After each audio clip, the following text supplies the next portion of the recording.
Со 385 гласа за, Европскиот парламент ја изгласа стратегијата за проширување подготвена од литванскиот европратеник Петрас Ауштревичиус. Во документот се нагласува потребата за надминување на билатералните блокади во Советот на Европската унија и обезбедување на пристап базиран врз заслугите на земјите кандидатки. Поддршка за стратегијата даде еврокомесарката за проширување Марта Кос, која нагласи дека сегашната методологија е стара и неприлагодена на моменталната геополитичка ситуација. На ист став и литванскиот европратеник, кој ги повика европските институции да ги отстранат внатрешните пречки. We are using enlargement methodology, which is plus minus 40 years old. Based on the European Treaty, we need two unanimities for giving a candidate status and to finish. And we don't really ask to abolish this. It is in the treaty.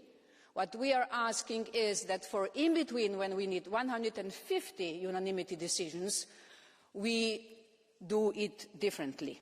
We are witnessing fundamental events and changing in the European Union and in our neighbourhood, with a clear understanding of the needs, further enlargement and deeper integration.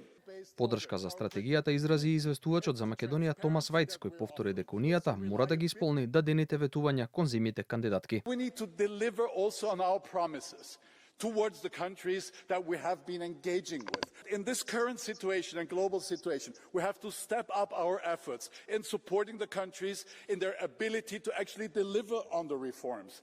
Во дебатата се вклучи и бугарските европратеници кои не пропуштија да упатат критики кон земјава за, како што кажаа, дискриминацијата на бугарите во Македонија. Повторија дека се противат на промена на начинот на носење на одлуки во унијата. В Европейския съюз няма място за дискриминация. Аз бих искал да призова властите в Република Северна Македония да наваксат изоставането, да изпълняват ангажиментите от преговорната рамка.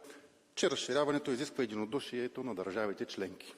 Опитите този принцип да бъде заобиколен в името на краткосрочни политически цели са недалновидни и трябва да спрат. Сепак и покрај поддршката во Европскиот парламент, евентуална промена во начинот на носење на одлуки во унијата за пристапниот процес на земјите кандидатки треба да донесе Советот на Европската унија.